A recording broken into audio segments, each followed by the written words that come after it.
तो मना कर रहे हैं। किसी ने तो मारा होगा, कोई ना कोई क्राइम तो हुआ यहाँ पे। इसकी आंख गई है, इसके शरीर में छुपे हैं, तो किसी ने तो किया होगा। तो पता लगाइए किसने किया। आपने नहीं किया तो किसी और ने किया, मगर एफआईआर तो होना चाहिए। ये इंडियन सिटीजन है। दोस्तों, आज दिल्ली के अंदर गजब हो गया। लोकसभा के अंदर नेता प्रतिपक्ष राहुल गांधी आज दिल्ली की सड़कों पर बैठ चुके हैं। बीजेपी सरकार की मुश्किलें बढ़ने जा रही है। दोस्तों, भयंकर भीड़ लग चुका है। दिल्ली के अंदर पूरा का पूरा नजारा बदल चुका है। भारी पुलिस बल की तैनाती कर दी गई है। दोस्तों, राहुल गांधी ने जो पिछले 1 महीने से जिस मुद्दे को लेकर के उठा रहे हैं, आज वो मुद्दा इतना बड़ा हो चुका है कि राहुल गांधी पिछले 1 घंटे से धरने पर बैठे हुए, इवन उससे भी ज्यादा वक्त हो गया है। जब आप इस स्टोरी को सुनेंगे तो लगभग राहुल गांधी को धरने पर बैठे हुए 2 घंटे हो जाएंगे।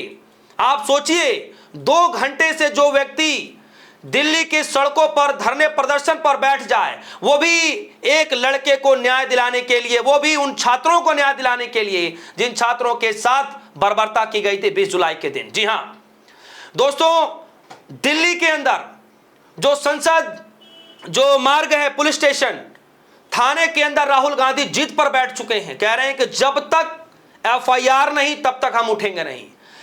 आपकी जानकारी के लिए बता दूं कि राहुल गांधी ने किसी को नहीं बताया। ये खबरें अब निकल रही हैं कि राहुल गांधी जब भी कुछ करते हैं किसी को बताते नहीं हैं। इससे पहले भी राहुल गांधी जब पीएम आवास के बाहर धरने पर बैठने गए थे, इसी मामले को लेकर के, छात्रों पर जब बर्बरता की गई थी, छात्रों के ऊपर लाठीचार्ज किया गया था, महिला प्रदर्शनकारियों को लेकर के जो वीडियोस निकल रहे थे, ये सारी वीडियोस देखने के बाद जब राहुल गांधी अचानक एकाएक पीएम मोदी घर के बाहर बैठ जाते हैं और उस वक्त किसी को नहीं पता चलता, फिर धीरे धीरे सांसद वहां पर बैठने शुरू कर देते हैं। मामला था छात्रों के ऊपर हुई बर्बरता को लेकर के। राहुल गांधी को वहां से उठा करके बसों में भर लिया जाता, डिटेन कर लिया जाता, और जिस तरीके से राहुल गांधी को डिटेन किया जाता, आज तक वो तस्वीरें पूरे देश भर में वायरल है। आज तक कि नेता विपक्ष राहुल गांधी के साथ जब ऐसा बर्ताव किया जा सकता है, तो सोचिए देश के अंदर आम नागरिकों के साथ क्या कुछ नहीं किया जाता होगा। देश में उन हजारों छात्रों के साथ क्या कुछ नहीं किया जाता होगा जिन छात्रों ने दिल्ली के जंतर मंतर बैठ करके विरोध प्रदर्शन किया था। सोचिए, उसके बाद राहुल गांधी संसद के अंदर भी जोरदार विरोध प्रदर्शन किया, और इस कदर विरोध प्रदर्शन किया कि अमित शाह जी एक दिन भी सदन के अंदर नहीं आए, एक बार भी जवाब नहीं दिए, एक बार भी छात्रों पर हुए लाठीचार्ज को लेकर के स्टेटमेंट नहीं दिया, आज तक नहीं दिया। दोस्तों, बीजेपी को लगा कि सदन की कार्रवाई स्थगित हो गई अनिश्चितकालीन के लिए तो यह मामला भी शांत हो जाएगा, लेकिन मैं आपको बता दूं कि यह मामला शांत होने वाला लगता नहीं है। एक मैं मीडिया कर्मियों की रिपोर्ट सुन रहा हूं।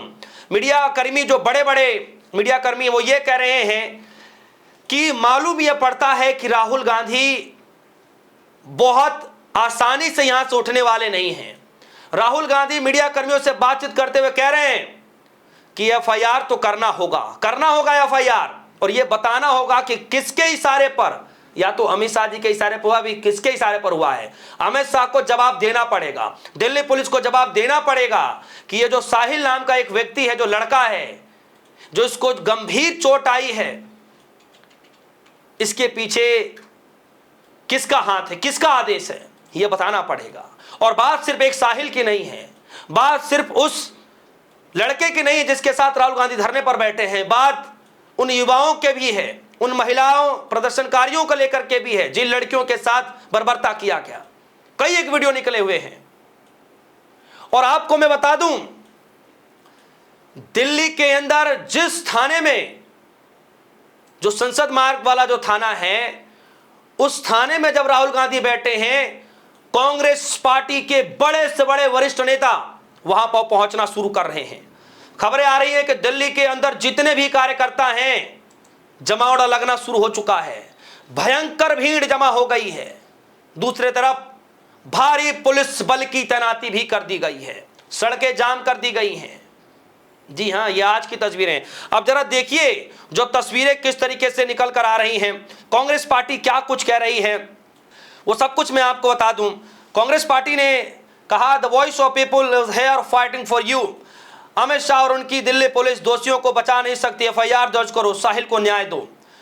एफआईआर दर्ज करो, साहिल को न्याय दो। अमित शाह और दिल्ली पुलिस कितना भी कोशिश कर ले, छात्रों की आवाज दबाई नहीं जा सकती, न्याय हो करके रहेगा।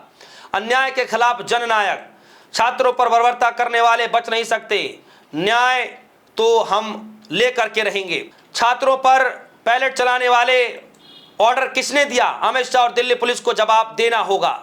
Who gave the order to shoot a student? Delhi police has no answer. और एफआईआर भी नहीं हो रही है।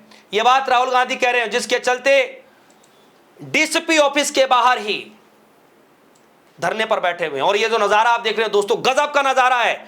खबरें निकलनी शुरू हो गई हैं, विजुअल्स ऐसे ऐसे निकल कर आ रहे हैं कि भारी तादाद में लोग वहां पर पहुंचने शुरू हो चुके हैं, क्योंकि राहुल गांधी को मानने वाले लोग सिर्फ दिल्ली में ही नहीं पूरे देश भर में हैं। क्योंकि दिल्ली में राहुल गांधी बैठे हैं तो लोगों का जमावड़ा आना जाना अब लगा हुआ है।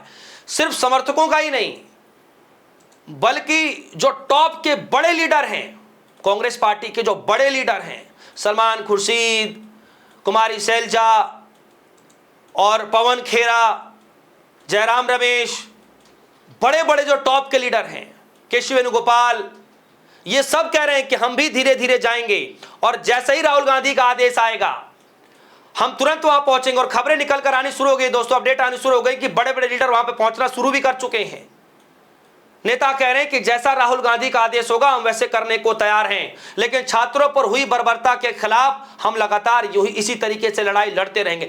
दोस्तों, बीजेपी सरकार की मुश्किलें, मोदी सरकार की मुश्किलें बढ़ने जा रही हैं। जो अमित शाह के इस्तीफे को लेकर के जो दिल्ली के अंदर, दिल्ली के संसद के अंदर जो आवाज उठाई जा रही थी, क्या वो आवाज, वो डिमांड आज भी राहुल गांधी उसी के तर्ज पर बैठ गए हैं धरने पर? तो क्या अब अमित शाह की कुर्सी वाकई खतरे में है? क्या वाकई अब अमित शाह को जवाब देना पड़ेगा, स्टेटमेंट देना पड़ेगा, या फिर कुछ और रणनीति तैयार की जा रही है? मामला आर पार का होता दिखाई दे रहा है दोस्तों, आर पार का। और सिर्फ ये नजारा, सिर्फ और सिर्फ ये मामला छात्रों पर की गई बर्बरता को लेकर, कोई राजनीति नहीं हो रहा है यहां पर। छात्रों के ऊपर लाठी चार्ज किया गया तो किसके कहने पर किया गया? और बात सिर्फ छात्रों की लाठी चार्ज की नहीं है। वो जो साहिल बैठा है ना राहुल गांधी के साथ, वही साहिल जिसकी आंख में काफी गंभीर चोट आ गई, और वो व्यक्ति आज भी काला चश्मा लगा करके बैठा हुआ है। और साहिल ही नहीं, साहिल के पेरेंट्स भी बैठे हुए साथ में, लीगल टीम बैठी हुई राहुल गांधी के साथ, और कई हजारों की संख्या में बताया जा रहे हैं कि वहां पे समर्थक अब जुटने शुरू हो चुके हैं। भारी तादाद में मीडिया भी लगी हुई है, और मीडिया कर्मी इस बात को बता रहे हैं कि बड़ी तैयारियों के साथ राहुल गांधी मैदान में उतरे हैं। यानी कुल मिलाकर के बीजेपी के लिए आज का दिन मुसीबतों वाला होने जा रहा है। देखना काफी दिलचस्प होगा कि क्या राहुल गांधी को मना लिया जाएगा, क्या राहुल गांधी को जिद से उठा लिया जाएगा, या फिर कहा यह जाता है कि राहुल गांधी जिस जिद पर अड़ते हैं, कहीं ना कहीं अपनी बातें मनवा करके उठते हैं। तो क्या इस बार भी राहुल गांधी जिस तरीके से जिद पर अड़े हुए हैं अमित शाह जी की चुप्पी को लेकर के, क्या वाकई अमित शाह जी चुप्पी तोड़ेंगे, इस मामले को लेकर के अपना स्टेटमेंट देंगे? आगे क्या होगा, आपकी राय क्या है? क्या लग रहा है कि राजनीतिक में किस तरीके से बदलाव आता हुआ दिखाई दे रहा है? क्या कोई वाकई बड़ा बदलाव होने जा रहा है? आपकी जो भी राय होगी वीडियो कमेंट सेक्शन में जाएगा, अपनी राय रखिएगा। फिलहाल के लिए दीजिए इजाजत, देखते रहिए DSO न्यूज़। धन्यवाद।